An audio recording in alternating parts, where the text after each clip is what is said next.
dan mukmin adalah orang yang beriman kuat di dalam hati, dalam waktu yang sama memiliki amal yang segunung, dan insya-Allah dengan redha Allah Subhanahu wa taala dia akan masuk ke dalam syurga dalam keadaan selamat, tenang dan bahagia. Dengarkan rancangan Imanuna bersama saya Dr. Aiman Al-Akiti di setiap hari Khamis jam 5.10 petang hanya di IKIM Inspirasi Inforia Islami.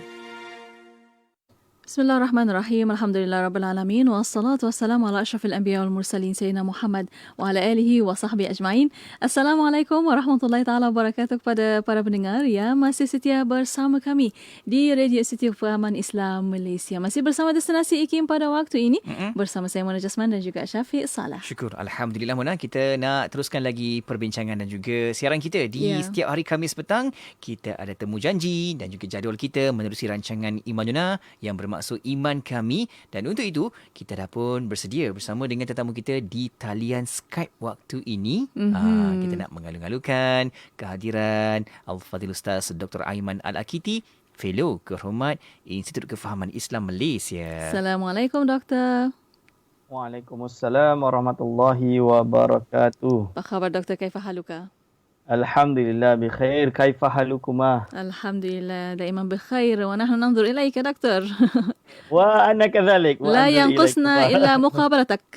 Masya-Allah, barakallahu fiik.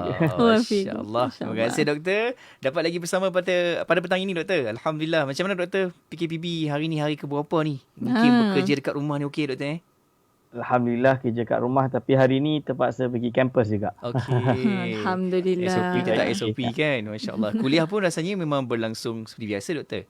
Semua online, cuma ada mesyuarat yang tak boleh kecuali face to face, maka terpaksa lah. Masya-Allah. Ada beberapa isu yang perlu diselesaikan. Ya, insya-Allah. Kita juga sentiasa doa. Kerja tu kan. Doktor, baik-baik semuanya Doktor. Insya-Allah. Alhamdulillah. Dan untuk waktu ini para pendengar, kita membawa secara langsung di FB Live IKIM FM, boleh tonton di situ, dan jangan lupa untuk share link di situ insya-Allah untuk manfaat bersama. Dan para pendengar boleh hantarkan soalan anda melalui WhatsApp konti 011 2904 dan juga boleh tinggalkan di FB Live IKIM FM. Ya, baik Mona, kita nak buka tajuk untuk pada petang ini berkaitan dengan taubat dan syarat-syaratnya, dan kita masih lagi membuka kitab rujukan kita, Tuhfatul Ar-Raghibin karangan Syekh Muhammad Arsyad Al-Banjari. Ya, dan bersama untuk waktu ini sebagai mukadimah Doktor untuk tajuk ini, silakan. Ya. Bismillahirrahmanirrahim. Alhamdulillahirabbil alamin. Assalatu wassalamu ala asyrafil anbiya'i wal mursalin wa ala alihi wa ashabihi ajma'in. Wala hawla wala quwwata illa billahil aliyil azim. Allahumma la sahla illa ma ja'altahu sahla wa anta taj'alu hazana idza syi'ta sahla. Rabbi shrah li sadri wa yassir li amri wa hlul 'uqdatam min lisani yafqahu qawli, amma ba'du. Kepada yang terhormat Datuk Mona, kepada saudara Syafiq, kepada segenap para hadirin wal hadirat hafizakumullah yang sentiasa bersama kami di rancangan Imanuna pada petang ini. Dan tidak dilupakan kepada segenap asatizah di Institut Kefahaman Islam Malaysia, ahli akademik dan sebagainya. InsyaAllah pada petang hari ini kita akan masuk dalam pembahasan penutup. Pembahasan penutup bagi kitab Tuhfatul Raghibin, yang mana kita tinggal 5 sahaja pertemuan lagi akan mengkhatamkan kitab yang penuh barakah ini. Dan insyaAllah kita akan masuk dengan kitab yang baru pada sesi 2021 yang akan datang. Hadirin wal hadirat hafizakumullah. InsyaAllah pada petang hari ini kita masuk pada penutup dengan kalam mu'alif rahimahullah, iaitu Syekh Arsyad Banjari yang berkata, khatimatun fi bayani taubati wa syurutiha, iaitu penutup dalam menerangkan tentang taubat dan segala syarat-syarat taubat. Mu'alif berkata, ketahuilah hai penuntut.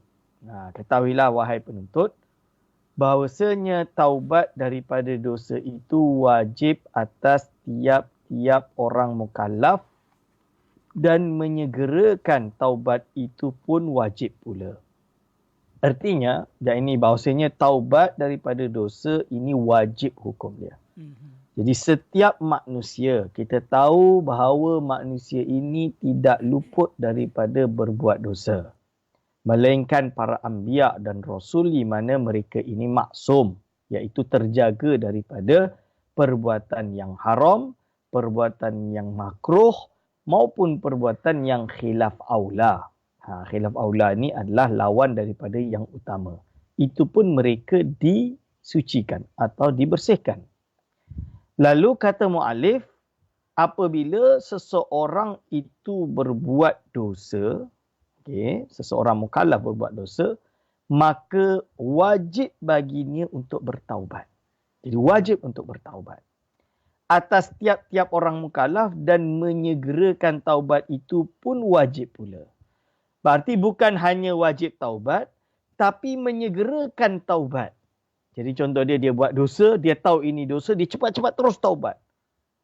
Terus insaf, berazam untuk tidak mengulangi dosa itu lagi, merasa penyesalan terhadap apa yang dia buat. Kalau boleh dia nak rewind balik hidup dia, misalan dia, dan benar-benar keluar daripada perkara tersebut. Benar-benar membersihkan dirinya dari perkara yang dosa ini, yang keji ini. Ini namanya taubat yang nasuha. Dan barang siapa melambatkan taubat, maka dosalah atasnya. Contohnya, dia buat dosa, dia tahu ni dosa, dan dia kata dah dia nantilah aku taubat. Sengaja. Ini dosa. Memperlambat taubat. Wajib pula atasnya taubat daripadanya, sama ada maksiat itu dosa besar atau dosa kecil. Jadi tetap wajib bagi dia untuk bertaubat daripada melambatkan tadi. Melambatkan tadi itu pun dia kena bertaubat. Taubat atas taubat, tuan-tuan. Jadi dia kena ingat bahawa diri dia, manusia ini tidak luput daripada dosa.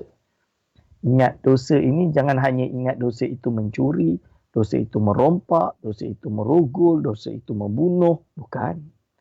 Dosa kita akan bahas panjang setelah ini. Jadi hampir 1 bulan ni adalah bahas dosa je nanti. Biar kita tahu mana satu dosa dan tidak dosa. Tapi kita kena ingat ada satu lagi dosa yang besar yang terjadi pada sekalian umat manusia. Dosa tersebut adalah dosa hati jua. Ribah, su'ul khatimah, bersangka buruk. Dan kita menipu, menerima orang untuk menipu, berbuat makar, melakukan ribah, backbiting, menuduh orang tak buat, kita kata dia buat, kita tak ada bukti. Menuduh orang buat sihir, itu termasuk dosa. Menuduh orang, memandang buruk terhadap orang lain, menganggap kita ini memiliki derajat yang tinggi, saya dari golongan orang yang mulia, mereka itu bukan yang mulia. Tak. Ingat, hatta Rasulullah sallallahu alaihi wasallam, darahnya sendiri ada yang masuk dalam api neraka kekal. Iaitu Abu Lahab. Kan Abu Lahab kekal dalam Al-Quran, termasuk yang dihina oleh Allah SWT dan ditadwinkan di dalam Al-Quran. Contoh dia. Dan juga kalam Nabi Muhammad SAW kepada Fatimah Az-Zahra, di mana dia mengatakan, kalau anak perempuanku mencuri pun aku potong tangan dia. Nampak ini? Berarti tuan-tuan dan puan-puan, iman adalah untuk siapa yang diterima oleh Allah SWT. Ya Allah SWT takdirkan dan Allah redai. Dosa dilakukan pada siapa pun itu selain para Nabi dan Rasul. Berarti tak kisahlah kita ini anak syekh ke, anak seorang aristokrat ke, anak seorang darah biru ke, dosa akan hinggap kepada siapa pun. Hatta yang paling keji, orang yang tidak ada maqam sekalipun, tidak ada derajat sekalipun, juga tidak luput daripada berbuat dosa. Begitu juga orang-orang yang kaya maupun miskin. Oleh sebab itu, taubatlah satu-satunya pintu untuk kita menyucikan dosa kita. Tak kisah dosa itu sama ada maksiat itu dosa besar atau dosa kecil. Wajib untuk kita bertaubat. bertaubat. Okey, insya-Allah kita akan sambung setelah ini. Baik, insya-Allah itu dia Mona, berkaitan dengan taubat. Bukan sahaja orang tua suruh pesan kat kita, bukan sahaja tahu buat.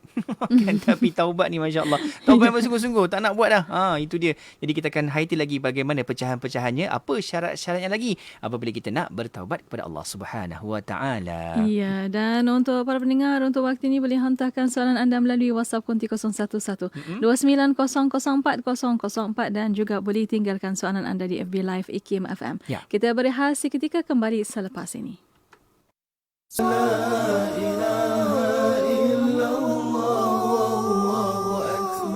Subhanallah walhamdulillah wa la ilaha illallah wallahu akbar. Subhanallah walhamdulillah wa la ilaha illallah wallahu akbar. Subhanallah walhamdulillah wa la ilaha illallah wallahu akbar. Subhanallah walhamdulillah wa la ilaha illallah wallahu akbar. 24 jam sentiasa mendampingi. Indah dengan muzik Islami dan program dakwah. Dengarkan di IKIM, Inspirasi Inforia Islami.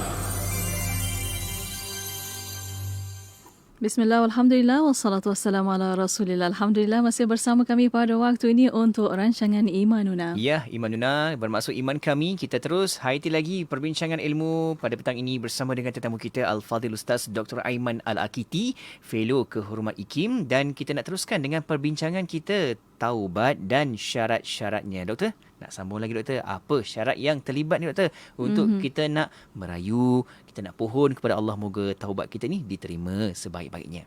Silakan doktor. Bismillahirrahmanirrahim. Terima kasih Syafiq. Sama doktor. Tapi sebelum nak tahu syarat-syarat taubat ni Syafiq, kita kena kenal tu apa pula perbuatan dosa. Okey. Kena kenal dulu dosa tu apa juga dosa tu. Dosa ni ada besar lah, ada kecil lah. Maka Syekh Arsyad Al-Banjari rahimahullah, dia berkata, ada soalan, dia berkata, soal, berapa perkarakah dosa besar dan apa takrifnya? Jadi dia nak tahu, so dosa besar ni berapa banyak dan definisi dia apa? Definisi dosa besar. Jangan nanti ada dosa besar, kita kata dosa kecil pula. Ada dosa kecil, kita kata dosa besar pula. So kita kena kenal dulu. So jawab Syekh Arsyad Al-Banjari, adapun takrif dosa besar menurut pendapat Imamul Haramain. Siapakah Imamul Haramain? Imam Haramain ini Al-Juwaini. Syekh Abdul Ma'ali Abdul Malik Al-Juwaini, guru Imam Al-Ghazali rahimahullah yang meninggal tahun 478 Hijriah. Imam Ghazali wafat tahun 505 Hijriah. Berarti Imam Ghazali ini murid kepada Imam Juwaini di Baghdad. Murid Imam Juwaini. Sebab itu dia ikut Imam Juwaini dalam akidah dia Asy'ariyah, dalam fiqh dia mazhab Syafi'i, tasawuf dia mengikut jalur Junaidi. Dan inilah yang merupakan mazhab kita ulama atau muslimin yang ada di seluruh alam Melayu atau Nusantara ini. Indonesia, Thailand, Malaysia dan lain-lain.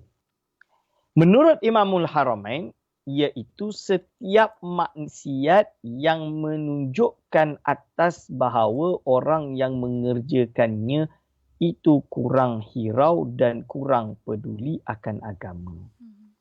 Berarti apa? Dosa besar ini adalah dosa yang mana maksiat tersebut dilakukan yang menunjukkan apabila orang tersebut berbuat dosa itu, dia tidak hirau ataupun tak peduli akan agama. Bagi dia meremehkan, tahkir, dia meremehkan, menganggap mudah, ambil mudah mengecilkan nilai agama dengan berbuat dosa tadi.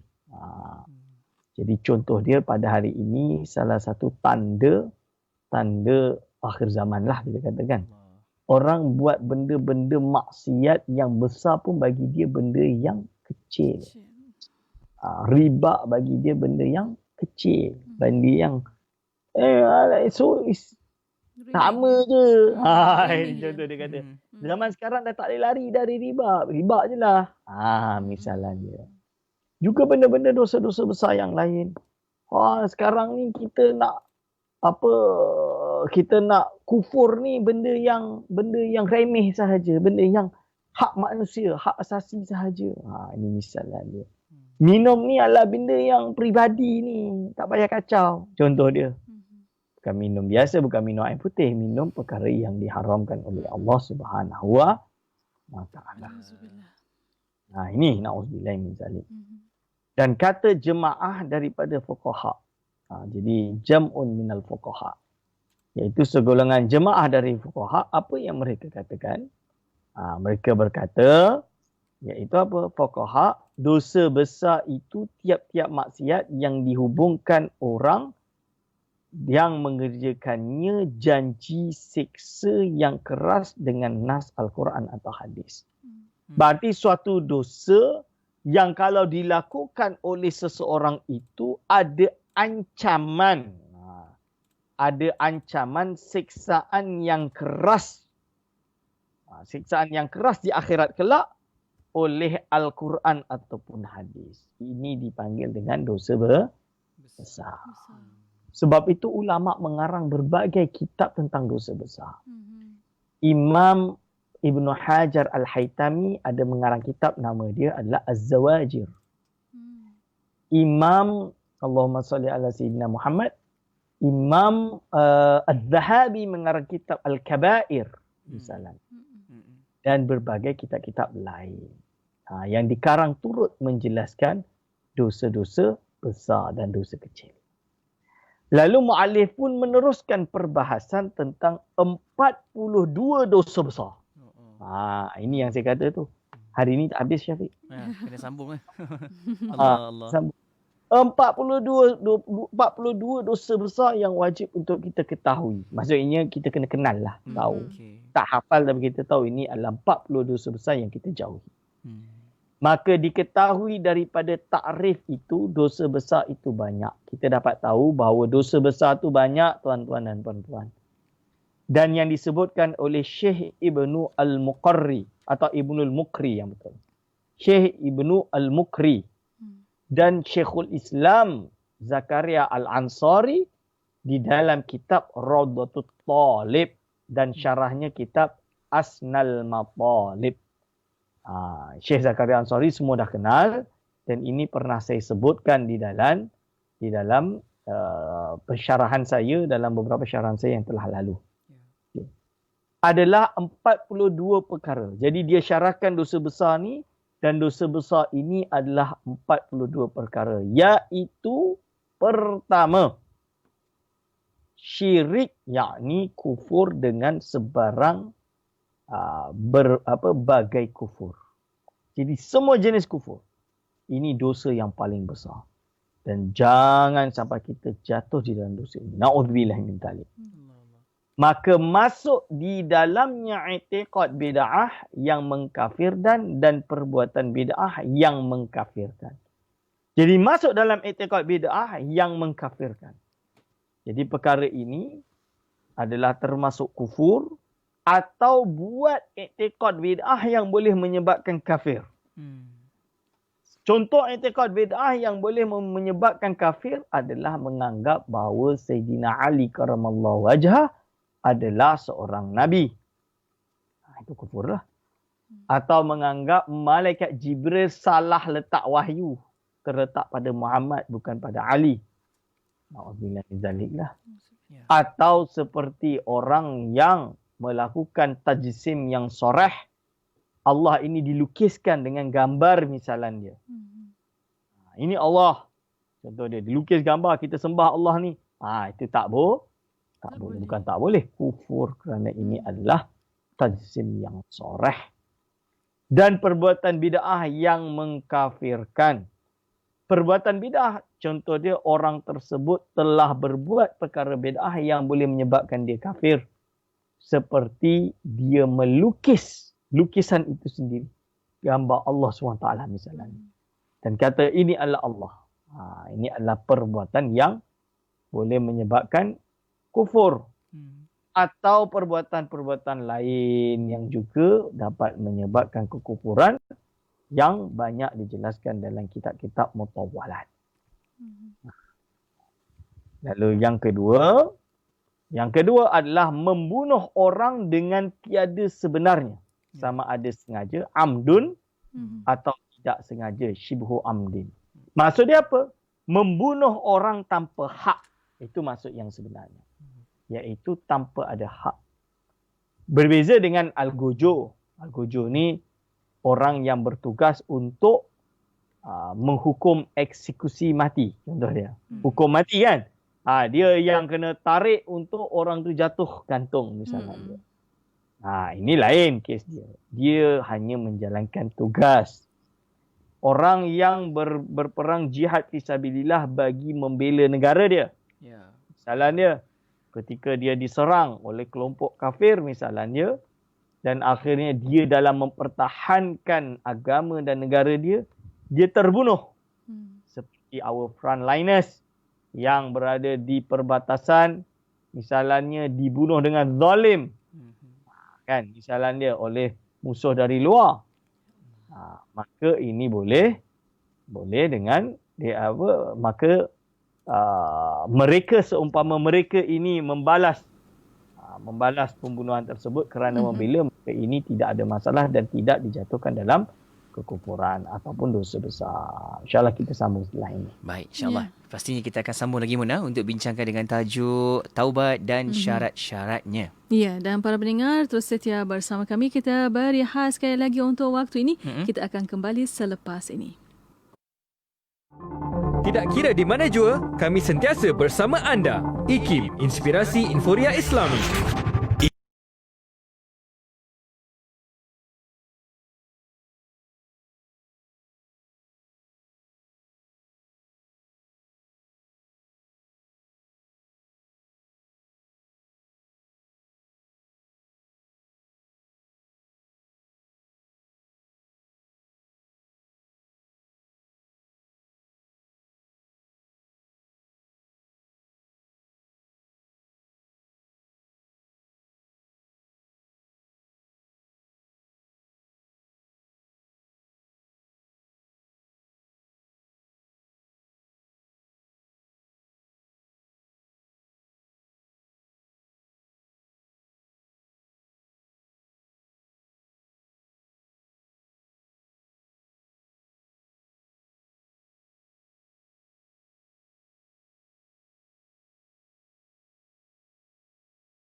Kecenderungan dan kecintaan melulu terhadap kehidupan dunia. Apa yang dibahaskan oleh Al-Ghazali dalam kitab ini sentiasa kekal dan segar, dan segala tunjuk ajar, teguran dan bimbingan beliau masih berguna hingga ke hari ini. Dapatkan buku ini, layari www.ikimniaga.my dengan harga RM45 atau hubungi unit pembangunan ekonomi di talian 03 6204 6389 atau 387. Jika anda penerima bantuan sara hidup BSH berumur 18 hingga 65 tahun, anda layak menerima skim perlindungan nasional B40 atau MySalam. Anda boleh menerima pendapatan gantian RM50 sehari sehingga 14 hari setahun. Jika dimasukkan ke hospital, manfaat perlindungan 45 penyakit kritikal sekali seumur hidup sebanyak RM8,000. Untuk semakan dan tuntutan, layari mysalam.com.my. MySalam, MySalam, MySalam. Perlindungan takaful percuma. Mahukan pelbagai informasi terkini? Teruskan bersama kami di IKIM, Inspirasi Inforia Islami.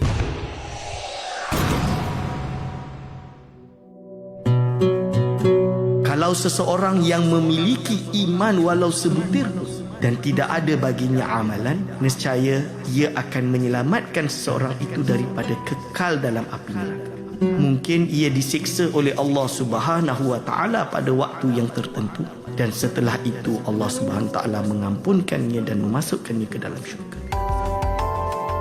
Mari menghayati pengajian ilmu akidah bersama Ustaz Dr. Aiman Al-Akiti pada setiap hari Khamis jam 5.10 petang. Semestinya di IKIM, Inspirasi Inforia Islami. Inspirasi Inforia Islami hanya di Radio Institut Kefahaman Islam Malaysia. Alhamdulillah masih bersama kami pada waktu ini untuk rancangan Imanuna. Ya, Iman kami, kita akan hayati lagi perbincangan kita pada petang ini bersama dengan Al-Fadhil Ustaz Dr. Aiman Al-Akiti, Fellow Kehormat IKIM. Dan kita nak sambung lagi Doktor untuk tajuk kita, taubat dan syarat-syaratnya. Dan Doktor tengah fokus sekarang ni dosa-dosa senarai itu. 42 dosa besar, bukannya sikit. Baru dua Doktor bincangkan. Betul. Silakan untuk seterusnya. Bismillahirrahmanirrahim. Jadi tadi membunuh dengan sengaja, ini adalah dosa besar. Jadi kalau contoh dia, kita punya penjaga perbatasan terpaksa mempertahankan diri dan negara dan akhirnya terbunuh atau telah membunuh musuh yang ada di luar, maka ia tidak termasuk dosa besar. Atau tidak sengaja, atau pembunuhan yang iaitu tidak sengaja. Contoh pembunuhan tidak sengaja, orang yang bawa kereta dalam keadaan normal, tiba-tiba brek rosak, melanggar misalnya. Itu tidak tergolong sebagai dosa besar. Tapi termasuk dosa besar, orang bawa kereta sengaja untuk melanggar seseorang dan membunuh orang tersebut. Ini dosa besar. Yang ketiga adalah zina. Zina ini apa? Iaitu hubungan seseorang lelaki terhadap perempuan dengan memasukkan zakarnya ke dalam farji tersebut. Ini dikatakan zina tanpa ada akad yang sah. Akad nikah yang sah. Ini adalah zina dan perkara ini adalah haram, dosa besar yang memang diharamkan dalam semua agama samawi. Semua agama samawi mengharamkannya. Yang keempat adalah liwat. Liwat ini apa? Iaitu memasukkan zakar ke dalam dubur. Dalam dubur. Tak kisah dubur lelaki atau perempuan. Ini dipanggil dengan liwat. Sama ada dari suami dan isteri yang halal pun adalah diharamkan untuk berhubungan melalui jalan belakang. Dan ini hukumnya adalah dosa besar. Diharamkan oleh Allah Subhanahu wa taala dan dilaknati oleh Allah Subhanahu wa taala. Okey. Yang kelima adalah wati pada farji binatang. Apakah itu wati pada farji binatang? Wati itu berarti juga sama melakukan hubungan tapi tidak kepada manusia, kali ini dengan binatang. Sama ada anjing ke, dengan apa ke. Dan ini juga adalah termasuk dosa besar. Ini adalah tentang sexual behavior. Yang mana perkara ini, sexual disorder, yang mana orang seperti ini memiliki sexual disorder, iaitu tidak normal di dalam hubungan seksualnya, yang mana Allah SWT melarang perkara ini. Dan kita tak boleh memberi alasan bahawa Tuhan dah cipta saya macam ni. Kita tak boleh. Saya bagi contoh. Allah SWT yang menciptakan nafsu kepada sekalian manusia. So kita ada nafsu malas. Betul ke tidak? Kita lahir ni kita ada nafsu malas. Betul. Apakah kita milih untuk kena malas lah, biar Allah dah ciptakan saya malas, biarlah saya malas. Takdir. Tak betul. Jadi kalau ada manusia yang ada sexual disorder ini, orientation sex dia tu berbeza. Contoh dia lelaki dengan lelaki, atau perempuan dengan perempuan, atau binatang, maka bukan dia mengikuti hawa nafsunya. Tapi dia kena lawan lah. Ini penyakit ni. bagi dia, ini godaan syaitan. Kalau dia tak nak cakap diri dia sakit, disorder, yang hak jelas, iaitu syaitan bisik kat dia. Betul? Betul. So dia kena lawan. Dia kena anggap ini adalah godaan syaitan yang wajib untuk aku lawan. Bukan DNA, bukan apa, tapi dia paksa diri dia dan menolak perkara-perkara yang diharamkan oleh Allah Subhanahu wa ta'ala. InsyaAllah kita buka Q&A. Baik, insyaAllah Mona. Kita akan teruskan siaran kita dan juga rancangan ini untuk sesi soal jawab pula. Dan kita cuba pantau-pantau di Facebook Live IKIM FM dan juga di talian WhatsApp konti kita 01129004 004. Soalan pertama Mona, silakan. Ya, untuk waktu ini ada soalan di WhatsApp konti bertanya, iman kita naik turun, kita taubat. Lepas tu buat balik. Macam mana tu? Ya, doktor. Inilah dia masalah dia. Manusia ni kan iman dia naik turun kan. Lepas tu kita kena faham. Kita naik iman kita dengan kuatnya ibadah. Betul? Yang kita dah bahas dah. Bila kita buat maksiat sikit. Contoh dia kertas putih. Dia ada dot satu hitam. Tut. Faham? So kita mungkin rasa tak sedap lah. Nampak yang hitam pernah. tu je. Tak pernah buat ni, tiba-tiba terbuat dosa kecil je. Kalau kita tak segera taubat, maka dosa kecil tu akan jadi besar sikit. Besar sikit. Ibarat dia macam ni lah. Kita belajar duduk dekat sekolah agama, solat tahajud tak pernah tinggal. Wirid tak pernah tinggal. Dah balik rumah, kita dah biasa dengan istiqamah. Kita semayang tahajud semua. Sekali kita tertinggal wirid. Berwirid. Tertinggal wirid. Lama-lama kita pun dah biasa. Solat kita buat, tapi wirid kita tinggalkan. Lama-lama tinggal pula solat. Solat sunat, tahajud. Sunat je pun. Dah solat tinggal, solat tu tahajud dah tinggal. Kita mula tertinggal solat solat subuh pukul 9. Contoh dia qada. Lama-lama subuh pun hilang. Hanya 4 solat yang kita solat. Akhirnya 3. Akhirnya langsung dah tak solat 5 waktu. Dosa. Ni meninggalkan solat dosa besar juga. Kan? Meninggalkan solat ni dosa besar. Maka kita telah mengisi hati kita, ibadah kita dengan hitam. Makin lama makin banyak. Makin lama makin banyak. Jadi dengan taubat segera, kita akan pastikan bila ada dosa kecil tu, hitam tu kita padam. Kertas tu kita padam. Itulah pentingnya taubat. Kadang-kadang kita buat dosa, kita tak sedar itu dosa. Kita perlu kepada guru yang mursyid untuk ingatkan kita, ini dosa. Contoh dia, kita ada kawan, ada guru, ada ustaz, ada senior. Senior bagi tahu, ni dosa ni bro. Tak boleh bro. Buat macam ni bro. Ustaz saya dah kata ni dosa. Kita pun bertaubat. Itu dia. Okey, jelas. Jelas. Allah ingat tu. Okey.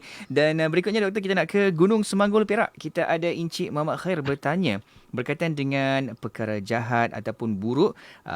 Pastinya terdapat juga kita caranya untuk minta ampun melalui bertaubat nasuha. Tapi dari segi konteks dan juga konsepnya, apakah dengan mendirikan sesuatu solat sunat taubat dianggap dan dikira sebagai yang dikatakan istilahnya taubat nasuha? Hanya 2 rakaat tu doktor. Okey, bismillahirrahmanirrahim. Kalau pertanyaannya tentang adakah solat taubat, solat sunat taubat, jawab dia ada. Salah seorang ulama besar di kalangan ulama Melayu, Syekh Nawawi Al-Jawi Al-Bantini, dia menjelaskan bahawa solat termasuk solat sunat adalah solat sunat taubat. Iaitu ketika seseorang melakukan dosa dan dia iktiraf atas dosa yang telah dia lakukan dan dia berkehendak untuk membersihkan dosa tersebut, maka disunatkan bagi dia untuk melakukan solat sunat 2 rakaat sebelum bertaubat atau setelah bertaubat. Itu dia sebut dalam kitabnya. Dia melakukan solat sunat 2 rakaat dan niatkan bahawa solat sunat tersebut adalah untuk bertaubat. Kerana apa? Setiap dosa yang ia lakukan, dia kena bertaubat. Wajib Dan salah satu yang terbaik untuk meminta ampun kepada Allah Subhanahu Wa Taala adalah dengan solat. Wasta'inu bis sabri was solat. Mintalah pertolongan dengan sabar dan juga solat. Ini misalnya. Dan banyak dalil-dalil lain. Lalu apakah itu sebagai taubat nasuha? Taubat nasuhanya bila dia dah solat sunat taubat pun dan dia jelas tidak melakukan dosa itu lagi. Dengan iktiraf bahawa ini dosa dan dia berhenti benda tersebut dan tidak berbuat dosa itu lagi, itu namanya taubat nasuha. Masya-Allah. Okey doktor. Okey doktor, alhamdulillah. Dan untuk waktu ini soalan satu lagi doktor, mungkin bertanya, apakah doa dan zikir yang boleh diamalkan agar tidak mengulang buat dosa-dosa walaupun sudah bertaubat dan beristighfar? Ya. Apakah dia? Bismillahirrahmanirrahim. Inilah cara golongan sufi.